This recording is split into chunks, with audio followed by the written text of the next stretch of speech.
During an internal review of processes relating to other assets and other liability accounts of the derivative portfolio, the bank has noted some discrepancies. Since then, the bank's internal review has estimated an adverse impact of 2.35% on the bank's net worth as of December 24. The difference has been accumulated over a period of time. The bank's profitability and capital adequacy remains healthy to absorb this one-time impact. Just to reiterate, the issue was identified by the bank. We also appointed an external advisor to review the processes, ascertain the root cause. While the impact is largely in the range mentioned earlier, we should have all the explanations once the final report is submitted by the advisor. இப்போ நீங்க கேட்ட ஒரு audio வச்சுதான் இன்னைக்கு ஒரு ஸ்டாக்கை பத்தி நம்ம பொருளாதார விமர்சகர் நாகப்பன் சார் பேச போறாரு. அதை யோசிச்சுட்டே இருங்க. அதுக்குள்ள நம்ம பங்குச்சந்தை நிலவரத்தை பார்த்துடலாம். நிப்டியை பொறுத்த வரைக்கும் 37 புள்ளிகள் அதிகரிச்சு 22,497 முடிஞ்சிருக்கு. சென்செக்ஸை பொறுத்த வரைக்கும் 12 புள்ளிகள் சரிஞ்சு 74,102 முடிவடைஞ்சிருக்கு. வாங்க ஷோக்குள்ள போயிடலாம். சார் வணக்கம்.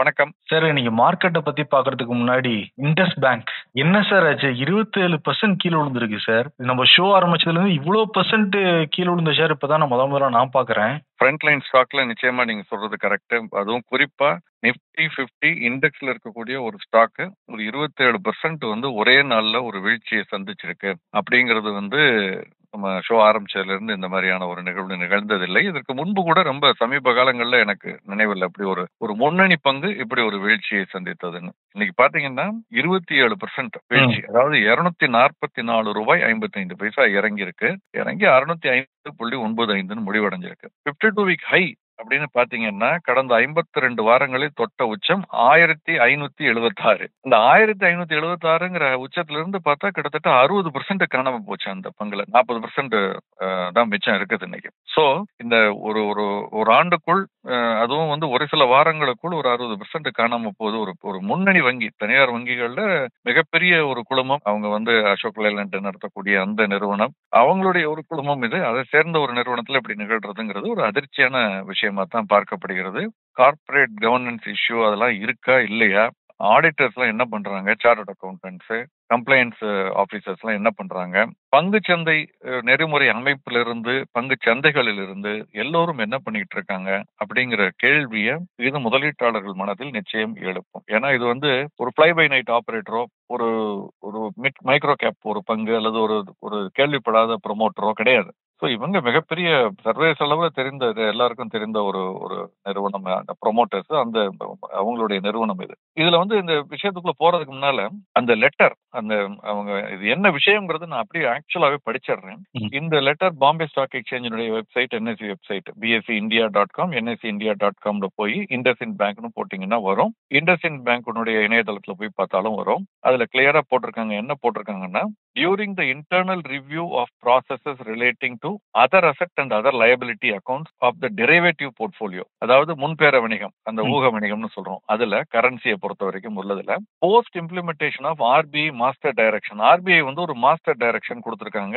அது செப்டம்பர் 2023 கொடுத்திருக்காங்க. அதுல அவங்க சில விதிமுறைகள் சொல்லியிருக்காங்க. இப்படி கிளாசிஃபை பண்ணணும், இப்படி வேல்யூவேஷன் பண்ணணும் அப்படின்னு. எதுக்குன்னா, இந்த இன்வெஸ்ட்மெண்ட் போர்ட்ஃபோலியோ இருக்குல்ல, கமர்ஷியல் பேங்க்ஸினுடைய இன்வெஸ்ட்மெண்ட் போர்ட்ஃபோலியோ, அந்த உள்ள முதலீடுகளை எப்படி எல்லாம் வேல்யூ பண்ணணும், அதனுடைய விலை குறையும் பொழுது அதை எப்படி வேல்யூ பண்ணணும், கூடும் பொழுது எப்படி வேல்யூ பண்ணணும், இந்த மாதிரி பல விஷயங்கள் சொல்லப்பட்டிருக்கு. அதன் அடிப்படையில அந்த 2023 சர்க்குலர் ஏப்ரல் 2024 இருந்து அப்ளிகபிள் இம்ப்ளிமெண்டேஷனுக்கு. அதை இம்ப்ளிமெண்டேஷன் பண்ண ஆரம்பித்த பிறகு நாங்க இதை மறு பார்த்த பொழுது இந்த டெரிவேட்டிவ் போர்ட்ஃபோலியோல நிறைய டிஸ்கிரிபன்சிஸ் எங்களுக்கு தெரிய வந்திருக்கு. இது நாங்க ஒரு இன்டர்னல் ரிவ்யூ அந்த ப்ராசஸ் பண்ண பொழுதுன்னு சொல்றாங்க. அந்த discrepancies, bank noted some discrepancies in these account balances. இதுதான் ரொம்ப ஆச்சரியமா இருக்கு.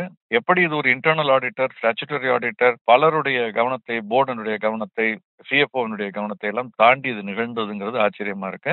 அதே மாதிரி பாத்தீங்கன்னா bank detailed internal review has estimated an adverse impact of approximately 2.35% of bank's net worth as of December 2024. அதாவது டிசம்பர் 2024 அன்று இருக்கக்கூடிய நிகர சொத்து மதிப்பில் கிட்டத்தட்ட 2.35% இதுல வந்து இதனுடைய தாக்கம் இருக்கும். நெகட்டிவ் தாக்கம்னா நெகட்டிவ் இருக்கும் அப்படின்னு சொல்லியிருக்காங்க.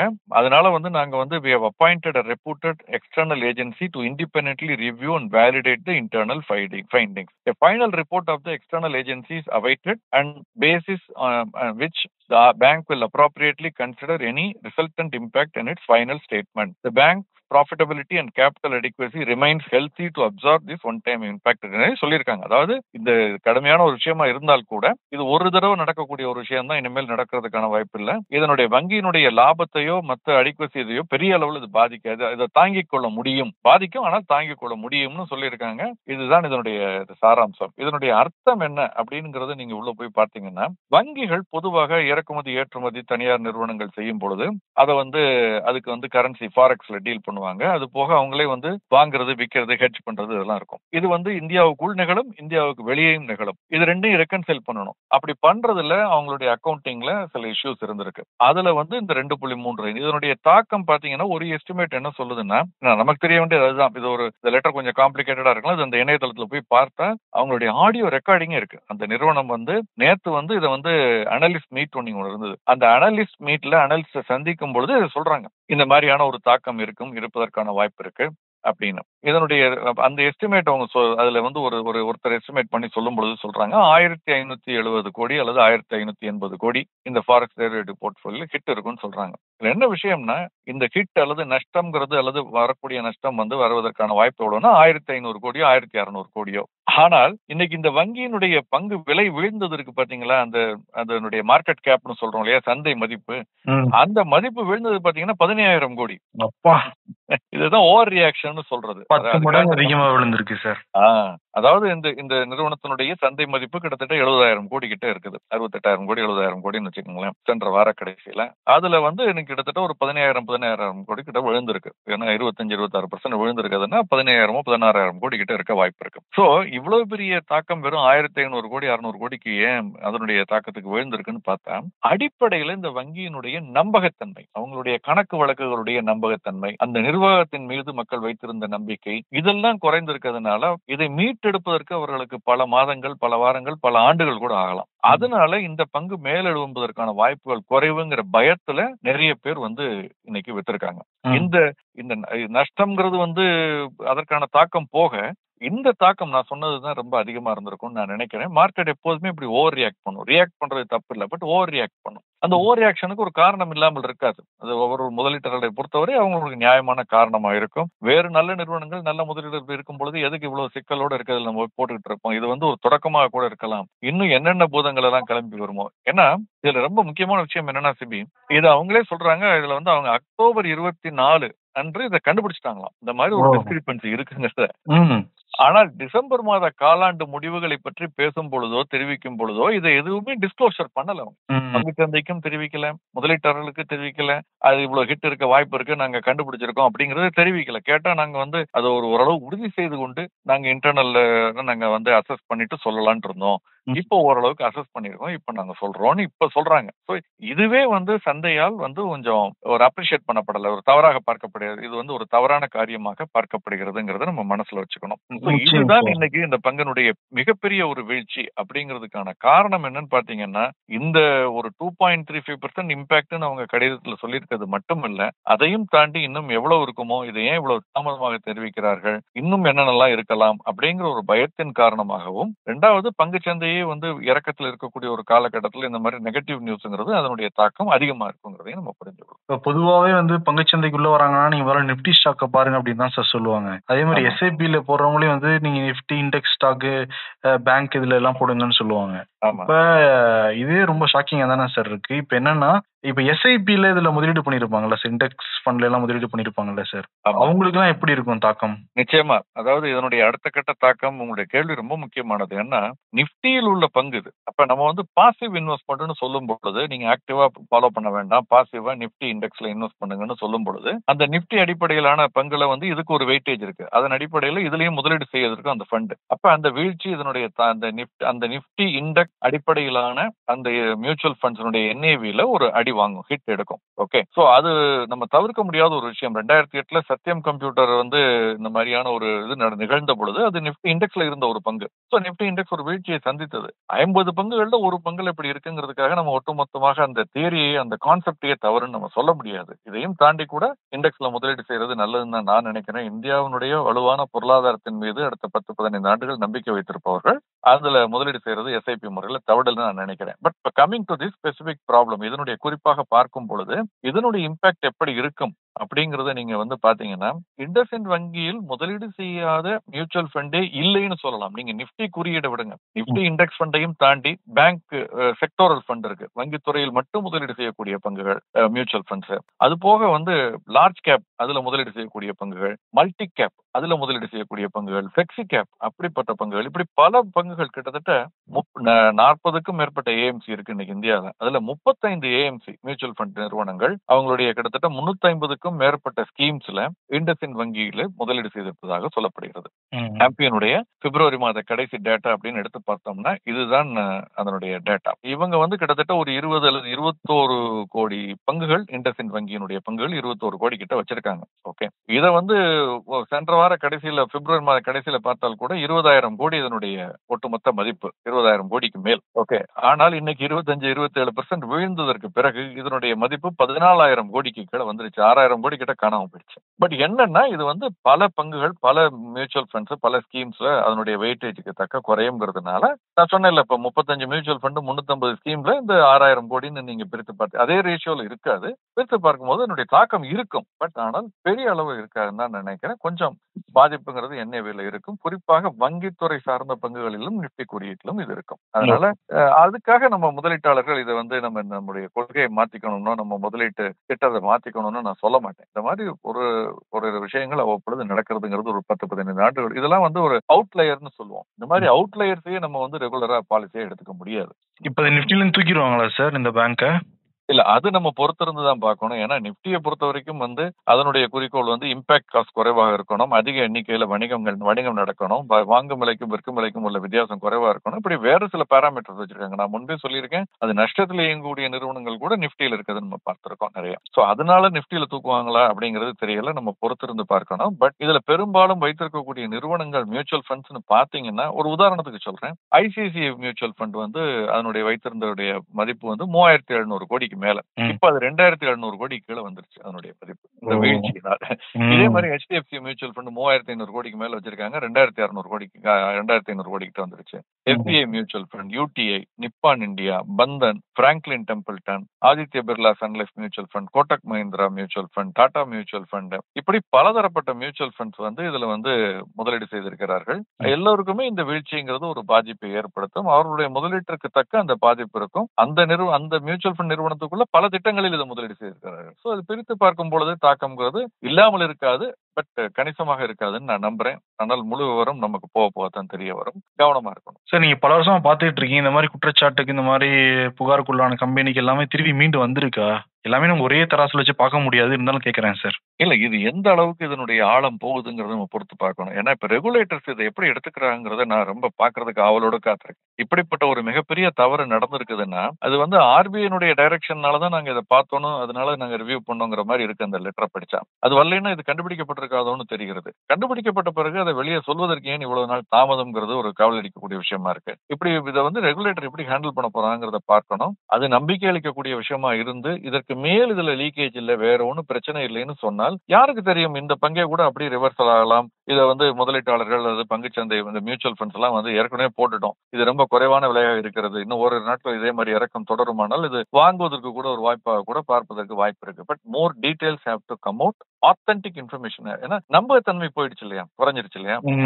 ஆத்தென்டிக் இன்ஃபர்மேஷன் வந்தால்தான் அப்புறம் அது முதலீட்டாளர்கள் இதன் பக்கம் திரும்புவார்கள் நான் நினைக்கிறேன். அது வரைக்கும் சின்ன சின்னதா டெட் கேட் போன்ஸோ புல் பேக் ரேலியோ ஒரு நாட்கள் வந்தால் கூட ஏமாந்துடக்கூடாது. ரொம்ப காஷியஸ். அப்கோர்ஸ் நம்ம தனிப்பட்ட பங்குகளை பத்தி பேசுவதற்கு நமக்கு அனுமதி கிடையாது, நம்ம பேசக்கூடாது. முதலீட்டு ஆலோசகரை கேட்டு அந்த முடிவெடுத்துக்கணும். செபியிடம் பதிவு பெற்ற முதலீட்டு ஆலோசகரை கேட்டு அந்த முடிவெடுத்துக்கணும். இன்னைக்கு நிஃப்டி பாசிட்டிவ்ல தான் முடிவடைஞ்சிருக்கு. ஆனா அது பெரிய பாசிட்டிவ்னு நம்ம சொல்லிட முடியாது. இங்க சென்செக்ஸ் கொஞ்சம் நெகட்டிவ்ல தான் முடிஞ்சிருக்கு. அதுவும் பெரிய நெகட்டிவ்னு நம்ம சொல்லிட முடியாது. இன்கேஸ் இந்த இண்டஸ் பேங்கை மட்டும் தூக்கிட்டோம்னா இந்நேரம் ரொம்ப பெரிய பாசிட்டிவ்ல இல்ல சார் முடிஞ்சிருக்கும் இன்னைக்கு. அப்படி சொல்ல முடியாது. அது ரைட். இண்டெக்ஸ் அதை எடுத்துட்டோம்னா, ஏன்னா அது ஒரு பக்கம் தூக்கிட்டோம்னா இண்டெக்ஸ் பாசிட்டிவா முடிஞ்சிருக்கும். பட் ஏன்னா ஐசிஐசிஐ வங்கி நல்லா ஏறி இருக்கு, Bharat Airtel, Reliance, Sun Pharma இதெல்லாம் ஏறி இருக்குது நம்ம பாக்குறோம். பட் அதே சமயத்துல இண்டஸ்இண்ட் பேங்கை தாண்டி இன்ஃபோசிஸ் இன்னைக்கு ஒரு மிகப்பெரிய வீழ்ச்சியை சந்தித்தது. இன்ஃபேக்ட் சென்செக்ஸ் எடுத்துக்கிட்டீங்கன்னா 131 புள்ளிகள் வீழ்ச்சி. அதனுடைய தாக்கம் இன்ஃபோசிஸ்ல மட்டும். மஹிந்திரா, ஆக்சிஸ் வங்கி, இந்துஸ்தான் யூனிலிவர் இதெல்லாம் இன்னைக்கு வீழ்ச்சியில முடஞ்சிருக்கிறதுனால பெரும்பாலும் நான் இது ஒரு சைட்வேஸ் மூவ்மெண்ட் கன்சாலிடேஷன் ஃபேஸா பாக்குறேன். But at same time broader market எடுத்துக்கங்க. 1041 அட்வான்ஸ், 1850 டிக்ளைன். 52 வீக் லோவா தொட்டது 200 பங்குகள், ஹை 14 பங்குகள் தான். லோயர் சர்க்கியூட்டை ஹிட் பண்ணது 205 பங்குகள், அப்பர் சர்க்கியூட்டை ஹிட் பண்ணது 46 பங்குகள் தான். இன்னொரு ஸ்டடி சொல்லுது, ஒரு தனியார் நிறுவனம் நடத்திய ஆய்வின்படி நிப்டி 500ங்கிறது தான் கிட்டத்தட்ட ஓரளவுக்கு நம்ம கணக்கில் எடுத்துக்க வேண்டிய ஸ்டாக்ஸ்னு வச்சுக்கோங்க. அதுக்கு பின்னால் இருக்கிறதெல்லாம் ரொம்ப மைக்ரோ கேப், ஸ்மால் கேப்ஸ், பெரிய அளவுல லிக்விடிட்டி இருக்காது. இந்த நிப்டி 500 பங்குகள்ல பாத்தீங்கன்னா முதல் 500 பங்குகள்ல 10% பங்குகள் மட்டும்தான் 200 டே மூவிங் ஆவரேஜுக்கு மேல ட்ரேட் ஆகுது. 90% பங்குகள் கடந்த 200 நாள் மூவிங் ஆவரேஜுக்கு விட கீழே தான் வணிகமாகுது. இந்த 200 டே மூவிங் ஆவரேஜ்ங்கிறது 50 டே மூவிங் ஆவரேஜ்னு சொல்லுவாங்க. கொஞ்சம் ஷார்ட் டேர்ம்ல ட்ரேட் பண்றவங்க இன்னும் குறைவாக பார்ப்பாங்க, கொஞ்சம் லாங் டேர்ம்ல பாக்குறவங்க இந்த 200 டே மூவிங் ஆவரேஜ்னு பார்ப்பாங்க. கடந்த 200 நாட்களில் பங்கினுடைய விலையை எடுத்து அதனுடைய சராசரியை கணக்கிட்டு ஒரு பிளாட் பண்ணி ஒரு போடும் பொழுது ஒரு கோடு வரும். அந்த கோட்டிற்கு கீழ் இப்பொழுது வணிகமாகி கொண்டிருக்கிறது. அப்படின்னா ரொம்ப வீக்கா இருக்கு. 90% பங்குகள் அந்த 200 டே மூவிங் ஆவரேஜுக்கு கீழே வணிகமாகிறதுனால சந்தை இன்னமும் நெகட்டிவ் டெரிட்டரியில தான் இருக்கு. பெரிய அளவு புல்லிஷ்லாம் ரிட்டர்ன் ஆகல. 10% பங்குகள் தான் இன்னைக்கு கொஞ்சம் பாசிட்டிவா இருக்குது அப்படின்னு சொல்லியிருக்காங்க. So that shows clearly that we are still in bear rally. இன்னும் நிப்டியை பொறுத்த வரைக்கும் 22,800ங்கிறத டெசைசிவா தாண்டாத வரைக்கும் நம்ம இன்னமும் நெகட்டிவ் ஜோன்ல தான் இருக்கும்னு தான் நான். அமெரிக்கா பங்குச்சந்தை தொடர்ந்து வீழ்ச்சி அடையுது. சுமார் சில தினங்கள்ல மட்டுமே $4 trillion இழந்திருக்குன்னு சொல்றாங்க அமெரிக்கா பங்குச்சந்தை. அமெரிக்க பங்குச்சந்தை தாக்கம் பல நாடுகள்ல இருக்கும்னு சொல்லுவாங்க. அதுக்கு நேத்து கூட நீங்க சொன்னீங்க சார், அன்றைக்காலமா தொடர்ந்து சொல்லிக்கிட்டு இருக்கீங்க அந்த நிலைமை மாறிக்கிட்டு இருக்கு அப்படின்னு. இது இன்னும் அதிகரிக்கிறப்ப நமக்கு இன்னும் பாதிப்பு வருமா சார்? பிராடரா ஒரு கனெக்டிவிட்டிங்கிறது இருக்கு இன்டர்நேஷனல் மார்க்கெட்ஸுக்குள்ள, அதை நம்ம மறுப்பதற்கு இல்லை. பட் அவ்வப்பொழுது சில டிஸ்கனெக்ட்ஸ் வருது. என்னன்னா இப்ப இந்த டாரிஃப் மாதிரி வரும்பொழுது சில விஷயங்கள்ல அமெரிக்காவுக்கு சாதகமா இருக்கலாம், இந்தியாவுக்கு பாதகமா இருக்கலாம், அல்லது அமெரிக்காவுக்கு பாதகமா இருக்கும், இந்தியாவுக்கு சாதகமா இருக்கலாம், சைனாவுக்கு வேற மாதிரி இருக்கும். ஸோ அதை பொறுத்து இந்த மாறுபட்ட சூழல்கள் உருவாகிறத பாக்குறோம். பட் பெரும்பாலும் அமெரிக்க பங்குச்சந்தை ஏறினால் இந்திய பங்குச்சந்தை ஏறும், அமெரிக்கா இறங்குனா இந்தியா இறங்குங்கிறது சமீப காலங்கள்ல நிறைய தடவை நான் பார்த்துட்டே மாறி இருக்கு. இன்னும் சொல்ல போனா இந்திய பங்குச்சந்தை ஏறும் பொழுது அதை தொடர்ந்து அன்று மாலை துவங்கக்கூடிய அமெரிக்க பங்குச்சந்தை ஏறுவதையும், இந்திய பங்குச்சந்தை இறங்கும் பொழுது அதை தொடர்ந்து மாலை துவங்கக்கூடிய அமெரிக்க பங்குச்சந்தை இறங்குவதையும் பார்த்துக்கிட்டு இருக்கேன். ஸோ நேற்று கூட அதுதான், இந்திய பங்குச்சந்தை இறக்கத்தில் முடிவடைந்தது, கணிசமான இறக்கத்துல. அதற்கு பிறகு அமெரிக்க பங்குச்சந்தையினுடைய முன்பெற வணிகம் இறக்கத்துல இருந்தது. டோ ஜோன்ஸ் மிகப்பெரிய இறக்கத்தில், நாஸ்டாக் மிகப்பெரிய இறக்கத்தில் 650 புள்ளிகளுக்கு மேல நாஸ்டாக் குறியீடு 4% கிட்ட நேற்று வீழ்ச்சியை சந்தித்தது. S&P 500 பிராடர் இண்டெக்ஸ் 500 பங்குகளை உள்ளடக்கியது. இதுவே 2%க்கு மேல நேற்று வீழ்ச்சியை சந்தித்தது, 100 பாயிண்ட்டுக்கு மேல. சோ இந்த நிலைமை அவ்வப்பொழுது கொஞ்சம் மாறுறதுனால இதை ஒரு காப்பி கேட்ட ஒரு பேராமீட்டரா வச்சுக்கிட்டு நம்ம பண்ணக்கூடாது. அது ஒரு சின்ன ஒரு பேராமீட்டரா எடுத்துக்கலாமே தவிர அது ஒரு முக்கியமான பேராமீட்டரா நான் பார்க்கல.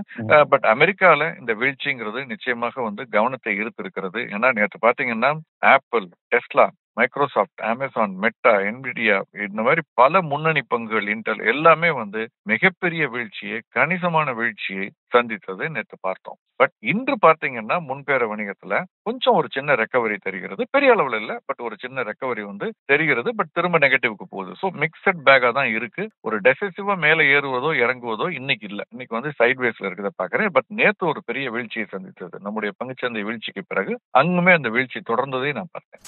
இப்ப ட்ரம்ப் டாரிஃப்னால மெட்டல் செக்டாருக்குலாம் கொஞ்சம் அடி வாங்கணும்னு நம்ம சொன்னோம் சார். ஆனா அந்த கம்பெனிகளோட பங்கு அதிகமா இருக்கு அப்படின்லாம் சொல்றாங்க. அது எந்த அளவுக்கு சார் உண்மை? இது எனக்கு பதில் தெரியாத ஒரு கேள்வி இது. ஏன்னா நானுமே ஆச்சரியமா பார்த்துக்கிட்டு இருக்கேன். மெட்டல் பங்குகள் மட்டும் கடந்த ஒரு சில வாரங்கள்ல கிட்டத்தட்ட 15% மேல ஏற்றத்தை சந்தித்திருக்கிறது சராசரியாக பார்த்தா. அது ஹிண்டால்கோவா இருக்கட்டும், டாடா ஸ்டீல்லாம் 130 ரூபாய்க்கு கீழே இருந்தது, 127 ரூபாய் 128 ரூபாய் இருந்தது ஒரு சில வாரங்களுக்கு முன்பு கூட.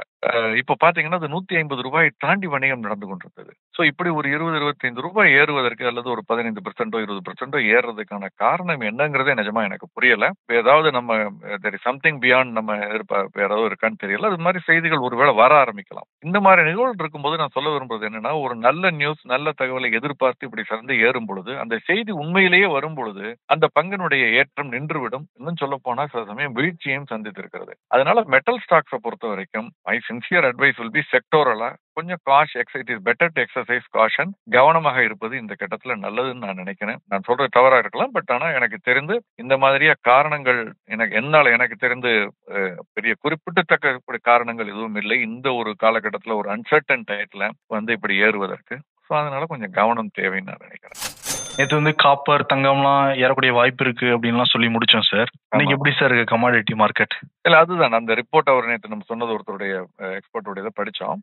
அதுல பாத்தீங்கன்னா அவர் சொல்லியிருந்தாரு காப்பர் அடுத்த 10 ஆண்டுகளுக்கு மிகப்பெரிய ஒரு ஏற்றத்துல இருக்குங்கிறது சொல்லியிருந்த பொழுது அது மாதிரி இன்னைக்கு பாத்தீங்கன்னா அது அதனாலயான்னு தெரியல, பட் காப்பர் இன்னைக்கு 1% ஏறி இருக்கு, ஜிங்க் 1% மேல ஏறி இருக்கு. அது மட்டும் இல்ல குரூட் ஆயில், சில்வர், கோல்டு எல்லாமே கிட்டத்தட்ட 1% இன்னைக்கு லோக்கல் மார்க்கெட்ல நம்ம இந்தியன் மார்க்கெட்ல ஏறி இருக்கு. சர்வதேச சந்தைகள்ல ஒரு சின்ன அதாவது பாட்டம் அவுட் ஆயிட்டு ஒரு ரெக்கவரி இருக்கிறத பாக்குறோமே தவிர பெரிய ஏற்றம் சொல்லிட முடியாது. குரூட பொறுத்த வரைக்கும் இன்னும் $67 கீழே தான் இருக்கு. தங்கம் $2,900 தாண்டி வணிகம் நடந்துகிட்டு இருக்கு. வெள்ளி $32.25 கொஞ்சம் ஸ்ட்ராங் புல்லிஷ்னஸ் தெரியுது. 2% மேல அதிகரிச்சிருக்கு வெள்ளியை பொறுத்தவரை. மீண்டும் மீண்டும் தங்கம் ஒரு உச்சத்தை தொட்டு விட்டதாக தெரிகிறது. வெள்ளி அந்த அளவுக்கு அந்த உச்சத்தை தொட்டதாக தெரியவில்லை. அதனாலதான் ரெக்கவரி இருக்கும் பொழுது வெள்ளியில் கொஞ்சம் அதிகமாக அது இருக்கிறத பாக்குறோம். சோ அந்த போக்கு தொடர்வதற்கான வாய்ப்புகள் அதிகம். பட் அதுக்கு அந்த 33-34 டெசிசிவா தாண்டணும். அதாவது இங்கிருந்து இன்னும் கூட ஒரு 5% 4-5% ஏறினாதான் நம்ம அந்த அடுத்த டெரிட்டரிக்கு போகும். அது வரைக்கும் இந்த 98,500 முன்பேற வணிகத்துல அந்த அளவுல தான் அது உச்சத்தை தொட்டு திரும்ப இறங்குறதுக்கான வாய்ப்புகள் அதிகம். பட் இப்போதைக்கு புல்லிஷா இருக்கிறத பாக்குறோம். கோல்டும் சில்வரும், crude oil, copper, zinc, commodities எல்லாமே பொதுவாக இன்னைக்கு இருக்கு. அதுக்கு இன்னொரு காரணத்தையும் சொல்லலாம். அமெரிக்க டாலர் ரூபாய்க்கு நிகரானது மட்டுமல்ல, சர்வதேச சந்தையிலுமே டாலருடைய மதிப்பு தொடர்ந்து இறங்கி கொண்டு வருவது. இன்னைக்கும் அது இறங்கி இருக்கு, கிட்டத்தட்ட 0.5% இறங்கி இருக்கு. 103.50 கீழே வந்திருக்குது. 103.40 கிட்ட இருக்குது. ஸோ அதனுடைய தாக்கம் இந்திய ரூபாயில பாத்தீங்கன்னா 87.30 இங்கேயுமே ஒரு 17-18 பைசா 17 பைசா கிட்ட ரெக்கவர் ஆயிருக்கு. ஸோ இது ஒரு நல்ல விஷயமா பாக்குறேன். ஓகே சார், சிறப்பு சார். அந்த பேங்க்ல என்ன நடந்ததுங்கிறத ரொம்ப டீட்டெயிலா சொன்னீங்க. முதலீட்டாளர்களுக்கு நேர்களுக்கு ரொம்ப புரியுற மாதிரி அதை தாண்டி நிறைய தகவல் எங்களுக்காக கொடுத்துருக்கீங்க சார். ரொம்ப நன்றி சார். நன்றி. மேலும் நாணயம் விகடன் யூடியூப் சேனல்ல வரப்போற பிசினஸ் மற்றும் பினான்ஸ் சம்பந்தமான வீடியோக்களை உடனே பார்க்க இந்த வீடியோ கீழே உள்ள சப்ஸ்கிரைப் பட்டனை கிளிக் பண்ணுங்க. அண்ட் மறக்காம அந்த பெல் ஐக்கனையும் கிளிக் பண்ணிடுங்க.